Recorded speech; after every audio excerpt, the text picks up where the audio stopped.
Assalamualaikum warahmatullahi wabarakatuh. Perkenalkan, nama saya Andika Fahri Putra Santoso dari kelas 10E absen 5. Perkenalkan, nama saya Latifah Lu'lu Ilmapun dari kelas 10E absen 14. Perkenalkan, nama saya Muhammad Ardi Firdaus absen 18. Nama saya Safira Baiswari dari kelas 10E absen 33. Nah, kelompok kami memilih topik mengenai penjualan bawang merah. Nantinya akan ada 3 topik atau 3 poin utama yang akan kita jelaskan kepada kalian. Untuk poin yang pertama itu mengenai fungsi permintaan dan juga penawaran dari penjualan bawang merah. Untuk poin yang kedua, kami akan menjelaskan mengenai keseimbangan pasar. Nah, pada penjualan bawang merah ini kan pasti terdapat berbagai harga. Semisal harga pertama itu jumlah permintaan dan juga penawarannya itu berapa, sedangkan pada harga yang kedua itu jumlah permintaan dan penawarannya berapa, kan pasti itu ada perbedaan. Nah, pada poin kedua ini kami akan membahas lebih rinci pada harga berapa sih yang mencapai harga keseimbangan pasarnya. Dan poin yang ketiga yang akan kami jelaskan yakni mengenai elastisitas, yang nantinya kami akan memaparkan seberapa peka sih permintaan sama penawarannya ini terhadap berbagai perubahan harga bawang merah. Dari hasil wawancara kami pada salah satu bulan bawang merah di Pasar Baru Lumajang, kita mendapatkan data ketika harga 29.000 per kilogram ya, permintaan dan produsen ini 60 kg dan penawarannya juga sama 60 kg. Kemudian ketika harganya naik dari 32.000 per kilogram ya, permintaan dari konsumen ini menurun menjadi 40 kg dan penawaran dari produsen ini meningkat menjadi 80 kg. Kemudian dari sini saya akan membuat fungsi permintaan yang mana telah kita ketahui P1 nya sama dengan 29.000, kemudian P2 sama dengan 32.000,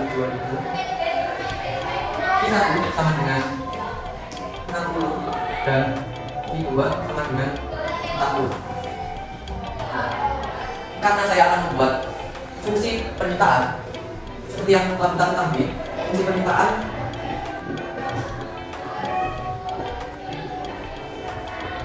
rumusnya adalah P min P1 per P2 min P1 sama dengan I min P1 per I2 min P1.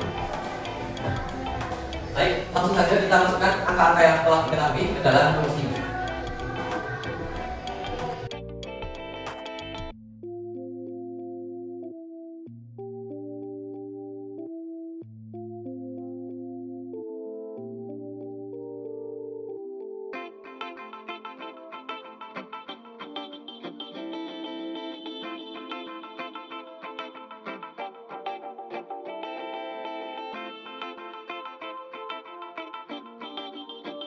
Setelah didapat hasil seperti ini, maka kita akan menentukan dengan seperti ini.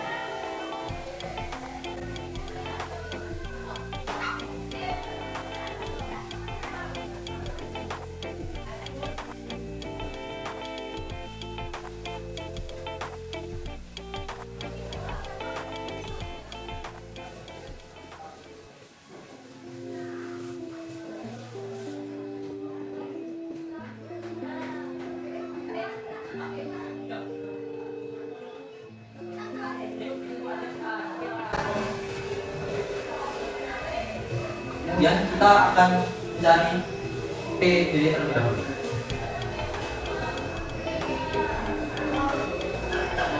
Dan ini harus dipindahkan.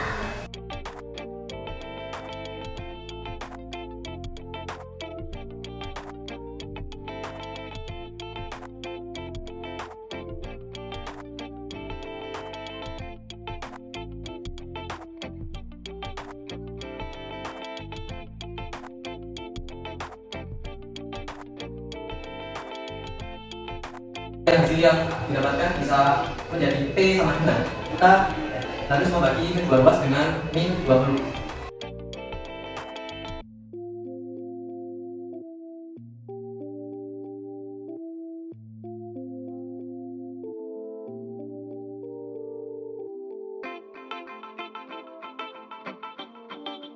Kita akan memperoleh hasil PD sama dengan 150 Q dikurangi 38 ini.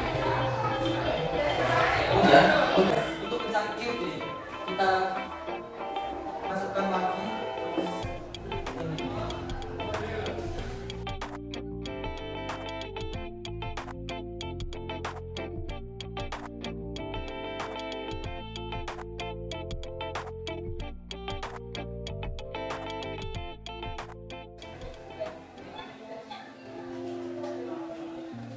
Nah ini dipindahkan dari yang awalnya positif pindah ke positif dari negatif.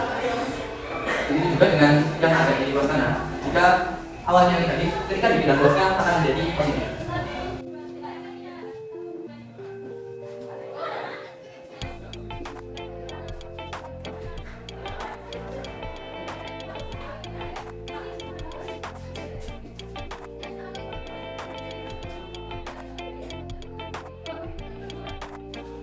Supaya hasil yang dapat menjadi Q saja, kita harus membagi kedua luas dengan negatif 2000.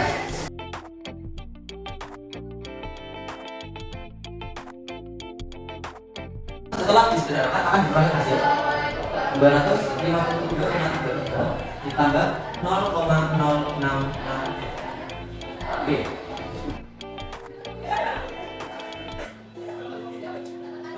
Untuk membuat grafik, kita harus menentukan titik-titik koordinat pada kurva terdalam dengan menggunakan salah satu rumus P atau I. Di sini saya akan menggunakan rumus P untuk menentukan titik-titik dari kurva permintaan.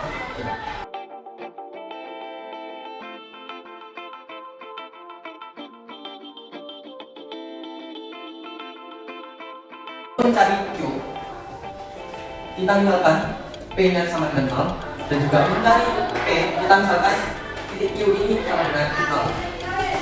Untuk yang pertama, titik P sama dengan 0 dimasukkan ke rumus P adalah 150 plus 3 kali.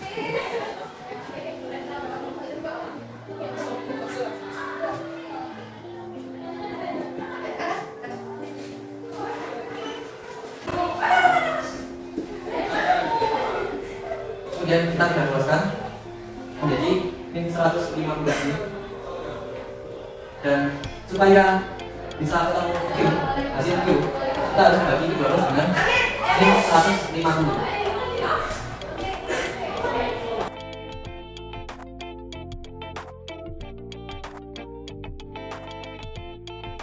Q-nya sama dengan 253,33.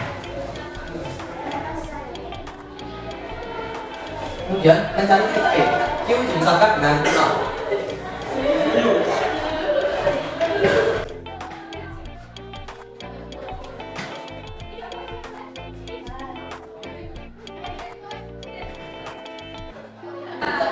Maka didapat hasil P yang sama dengan 38.000.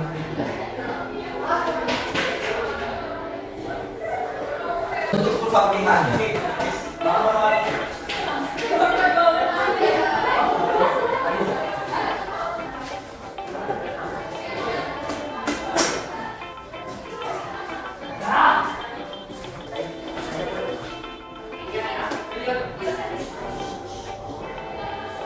kita tinggal masukkan yang telah diketahui ke dalam kurvanya. Jika P0 Q sama dengan titik Q nya 253,33,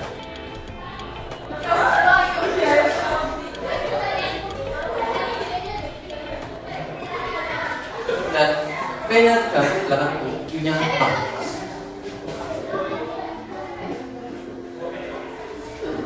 Maka kita tinggal tarik garis lurus.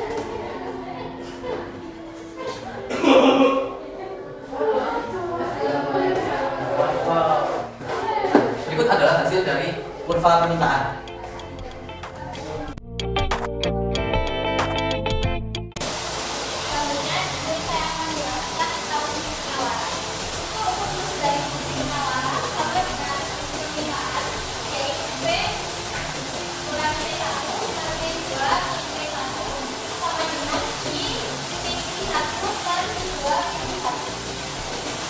Selanjutnya kita akan memasukkan ini ke dalam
berubah tandanya dari ini kemudian menjadi jelas jadi 3 putaran ditambah 20 sama dengan 150. Kemudian yang 150 di ruas kiri ini juga pindah ruaskan ke ruas kanan menjadi plus 150. Kemudian ini ditambah 38.000 tambah 20.000 menjadi 58.000, sedangkan di ruas kanannya 150 ditambah 150 lagi menjadi 300. Kemudian untuk memperoleh punya ini 58.000 dibagi dengan 300 yang hasilnya 193,33 adalah. Kemudian lanjut ke harga permintaan. Harga permintaan ini 38.000 dikurangi 150. Kemudian 38.000 dikurangi 150, dan punya tadi kan sudah diketahui bahwa punya itu diberi 193,33. Jadi ini tinggal dikalikan 150 dikali 193,33 dengan 28.905. Kemudian 38.000 dikurangi 28.995, hasilnya dihasilkan ini itu 90,5. Maka didapatkan hasil yang akhirnya I-nya itu 193,33 dan B-nya 90,5. Kemudian setelah beberapa perhitungan tadi mencari titik koordinat dari permintaan dan juga titik koordinat dari penawaran. Setelah pemisalan jika P-nya sama dengan 0 dan Q-nya sama dengan 0, itu ditemukan 4 titik koordinat, yang mana koordinat dari permintaan ini adalah 0,253,33 dan 38.000,0. Sedangkan koordinat dari penawarannya ini ditemukan 0,133,3 dan juga M20.000,0. Setelah 4 titik koordinat ini ditemukan, maka kemudian dimasukkan ke dalam berupa permintaan dan penawaran. Yang ini merupakan untuk titik yang pertama 0,253,33 itu berada di sini.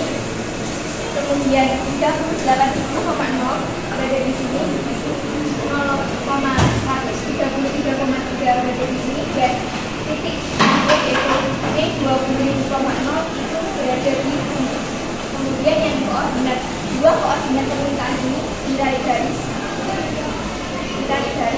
dan koordinat dari penawaran juga ditarik garis, dan akhirnya ditemukan titik temu, yang mana titik temunya ini merupakan titik keseimbangan dari harganya. Elastisitas permintaan dan penawaran. Untuk menentukan elastisitas permintaan dan penawaran, kita bisa menggunakan rumus delta Q per delta P. Delta Q adalah perubahan jumlah suatu barang, dan delta P adalah perubahan harga dari suatu barang. Kemudian delta Q per delta P dikali harga awal barang per jumlah awal barang. Kemudian dari data yang sudah diperoleh dimasukkan dalam rumus ini.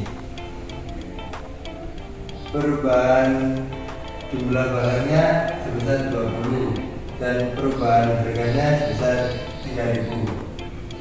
Kemudian dikali harga awal dan jumlah awal, yaitu 29.000 per 60 sama dengan 3,22.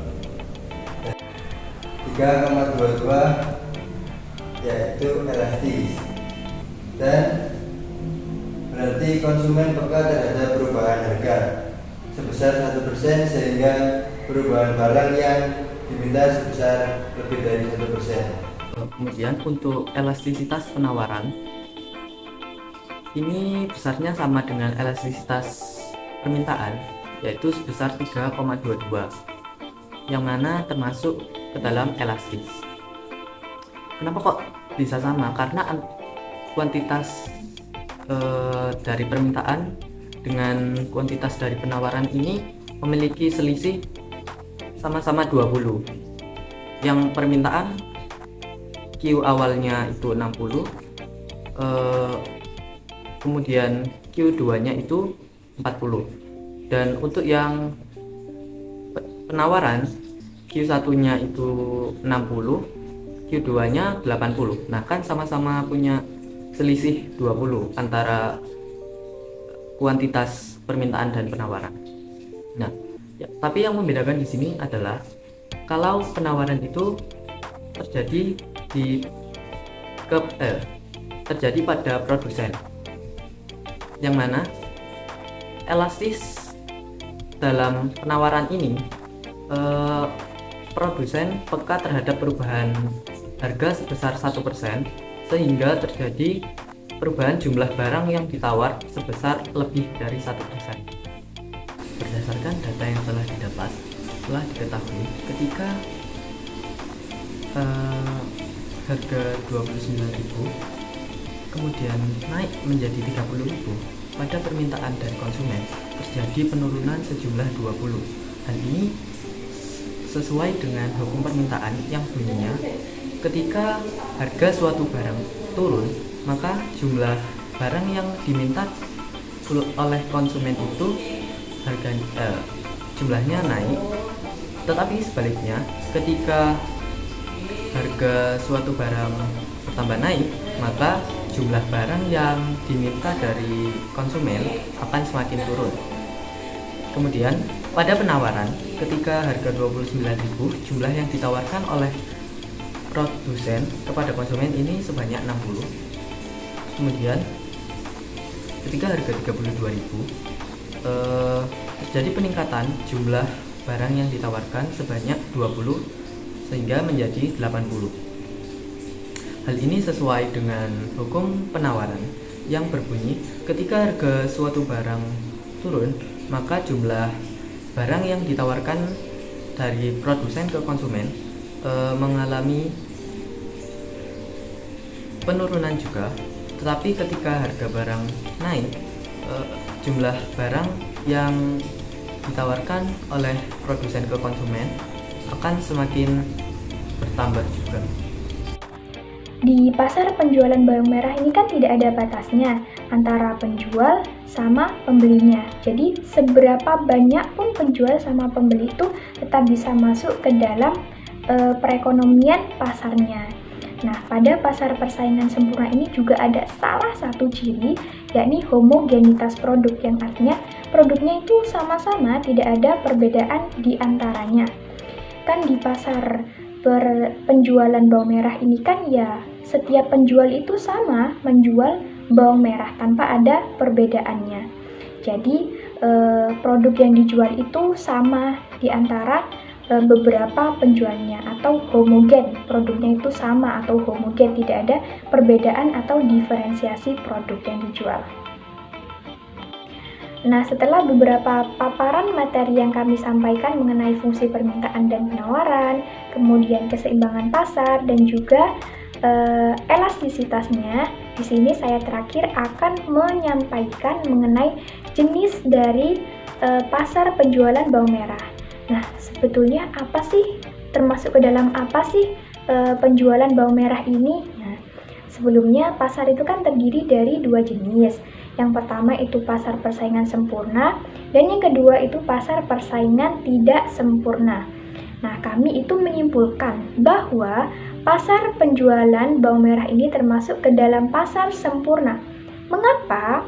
Karena pasar sempurna itu kan memiliki beberapa ciri-ciri, diantaranya banyak penjual pembeli, bebas keluar masuk, dan juga penjual dan pembeli hanya sebagai penerima harga. Dan pasar penjualan bawang merah memiliki ciri-ciri tersebut.